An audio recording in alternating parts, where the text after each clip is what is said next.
నమస్తే, welcome to MK TV. గురుగ్రహం మారబోతుంది. తద్వారా 12 రాష్ట్రాల వారికి ఎలా ఉండబోతుంది, ఏ రాష్ట్రాల వారికి అదృష్టం పట్టబోతుంది, ఏ రాష్ట్రాల వారికి రాజయోగం పట్టబోతుంది, ఏ రాష్ట్రాల వారికి దరిద్రం పట్టబోతుంది, ఈ విషయాలన్నీ మనకు తెలియజేయడానికి మనతో పాటు ఉన్నారు ప్రముఖ జ్యోతిష పండితులు దేవులపల్లి బాలచంద్ర శర్మ గురువుగారు ఉన్నారు. గురువుగారిని అడుగుదాం. నమస్కారం గురుగారు. నమస్కారం సార్.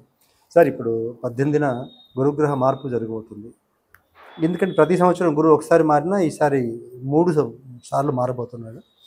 ఈ గురు మార్పు వల్ల 12 రాష్ట్రాల వారికి ఎలా ఉండబోతుంది, ఏ రాశి వారికి మేలు కలుగుతుంది, ఏ రాశి వారికి నష్టం కలుగుతుంది? శ్రీమాత్రే నమః, శ్రీ గురుభ్యో నమః. ఈ గురుగమనంలో మార్పును బట్టి వాస్తవంగా పెళ్ళిళ్ళు, శుభకార్యాలు వీటన్నిటికీ కూడా గురు శుక్రులు ఇద్దరు కూడా మెయిన్. వాళ్ళిద్దరూ బాగుంటేనే మనకు అన్ని కూడా చేసుకోగలం. లేకుంటే దాన్నే మనం గురుమౌఢ్యమి, శుక్రమౌఢ్యమి అని కూడా అంటూ ఉంటాం. ఈ గురుగమనంలో మార్పు వల్ల కొంతమందికి లాభం ఉంటుంది, కొంతమందికి దరిద్రం పడుతుందని కాదు, కానీ ఆటంకాలు అనేటువంటివి ఏర్పడతాయి. ఎవరికి కూడా విపరీతమైనటువంటి ఇంకోటి వాళ్ళ యొక్క జాతకంలో గనక గురువు గనక మంచి పొజిషన్లో ఉన్నారనుకోండి, సో దానివల్ల మనకు లాభం జరగవచ్చు. గోచారాన్ని కేవలం 30% నుంచి 40% వరకు మాత్రమే ప్రభావం చూపిస్తుంది. అయితే ఓవరాల్గా అందరికీ చూసుకున్నట్టయితే ముఖ్యంగా మనకు మేషరాశి వారికి సంబంధించి గనక చూసుకుంటే, ఈ యొక్క మేషరాశి వారికి గురువు 4వ స్థానం నందు సంచారం చేస్తూ ఉన్నాడు. 4వ స్థానంలో గనక మేషరాశి వారికి గురు సంచారం చేస్తే యాచనం, బుద్ధి చాంచల్యం, తేజోహాని, ధనవ్యయం, దేశత్యాజ్యఘంచ కలహం, చతుర్థ స్థానేన గురుహు. 4వ స్థానంలో గనక గురుగ్రహ సంచారం జరుగుతున్నప్పుడు దీనస్థితి అంటే కొంతమందిని పట్టించుకోకపోవడం, వీరిని అంతగా వీరికి ఎక్కువ ప్రాముఖ్యత ఇవ్వకపోవడం లాంటివి, బుద్ధి చాంచల్యం జరుగును. ఎందుకంటే ఈ యొక్క మేషరాశిలో ఉన్నటువంటి మధ్య వయస్సు ఉన్న వారికి రాహుదశాకాలం నడుస్తుంది కాబట్టి బుద్ధి చాంచల్యం కూడా జరిగి, అంటే వీళ్ళ మాట నేను ఎందుకు వినాలి, వీళ్ళ వైపుగా నేను ఎందుకు వెళ్ళాలి అనేటువంటి భావజాలం అధికంగా రావచ్చు. అలాగే మర్యాద నశిస్తుంది. ముందు చెప్పుకున్నట్టుగా వీరికి ప్రాముఖ్యత ఇవ్వరు, మర్యాద కూడా నశిస్తుంది. ధన నష్టము జరగవచ్చు. ఏదైనా సరే కొంచెము ఒక దాని గురించి అని మనం డబ్బులు ఇన్వెస్ట్ చేయడము, ఆ ధన నష్టం కూడా జరగవచ్చు. అలాగే వీరికి స్థానభ్రంశము కూడా జరగవచ్చు. వీరు ఉన్నటువంటి ఇల్లు కానీ, ఉన్నటువంటి ప్రదేశాలు కానీ, లేదా ఉద్యోగంలో మార్పులు కానీ విపరీతంగా జరిగేటువంటి అవకాశం కూడా కనిపిస్తుంది. వీలైనంత వరకు కూడా ఈ రాశి వారు సుబ్రహ్మణ్య ఆరాధన చేసుకోవడం వారికి విశేషమైనటువంటి సత్ఫలితాలు పొందవచ్చు.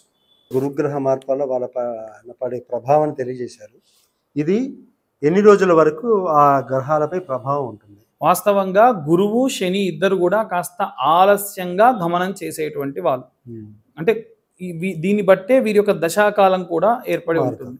కాబట్టి ఇప్పుడు శని ఎలా అయితే 30 నెలలకు ఒకసారి మారుతాడో, ఈయన ఒక 2 సంవత్సరాలు లేదా 20 నెలలు గురువుకు నిర్దిష్టంగా ఇలా ఉండదు. ఒక్కోసారి ఒక్కొక్కలాగా మారుతారు. మీరు మొదలే చెప్పారు, సాధారణంగా ఏంటంటే గురువు ఎక్కువ కాలం సంచారం చేయడు, ఒకటే చోట స్థిరంగా ఉంటాడు అని.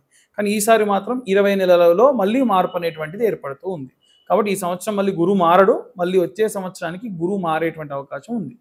ఓకే, ఓవరాల్గా 12 రాష్ట్రాల వారికి ఇప్పుడు అందరూ జాతకం తెలియకపోతుండొచ్చు. ఉన్న వాళ్ళందరూ చేసుకోవాల్సిన పరిహారాలు టోటల్గా అందరి రాష్ట్రాలకు ఒక పరిహారం తెలియజేయండి సార్. దక్షిణామూర్తికి సంబంధించినటువంటి స్తోత్రం. ఎందుకంటే గురువు అంటే దక్షిణామూర్తి. అయితే మనకు దక్షిణామూర్తి మళ్ళీ ఆల్టర్నేట్ ఏంటంటే బృహస్పతి గురువు.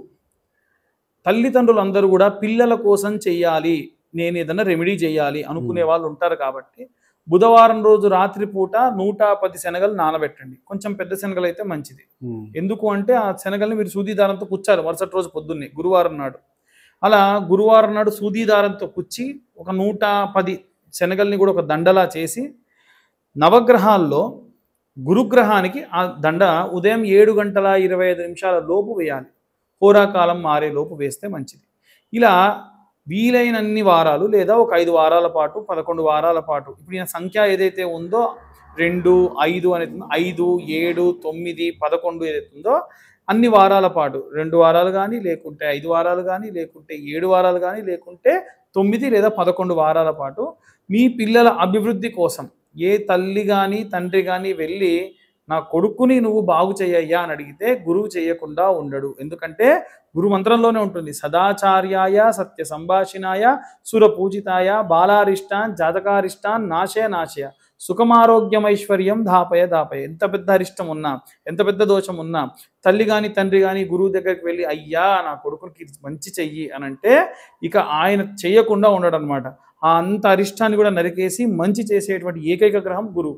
కాబట్టి జాతకంలో ఒక్క గురువు బాగుంటే తల్లి చేసిన మేలు మళ్ళీ గురువు చేస్తాడు అంట. కాబట్టి ఈ యొక్క రెమెడీ చేయడం మంచిది. ఇంకా మేము ఏదైనా చేద్దాం, ఇంత శక్తి ఇస్తాడు కదా గురువు అంటే ఒక్క పిరికెడు శనగలు గోల్డ్ కలర్ క్లాత్లో వేసి దీపం పెట్టండి ఆయన దగ్గర. ఆ దీపం కూడా orange colour or gold colour క్లాత్లోనే ఉండాలి. ఆ కింద పెట్టే క్లాత్ కూడా గోల్డ్ ఆర్ ఆరెంజ్ కలర్లో ఉండాలి.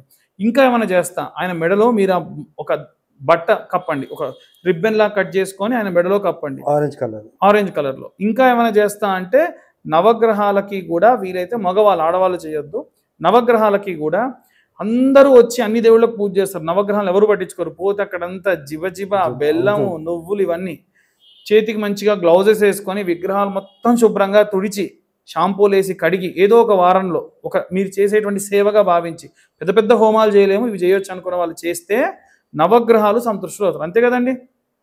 అలా చేయడం వల్ల మంచి కొత్త బట్ట తీసుకొని తుడి చేయడం వల్ల మంచి సత్ఫలితాలు పొందవచ్చు. నవగ్రహ దోషాలు పోతాయి. Nice sir. గురుగ్రహ మార్పు వల్ల కలిగే ప్రభావాలు, వాటికి పరిహారాలతో పాటుగా ఓవరాల్గా అందరికీ చేసే పరిహారాలు కూడా చక్కగా వివరించారు.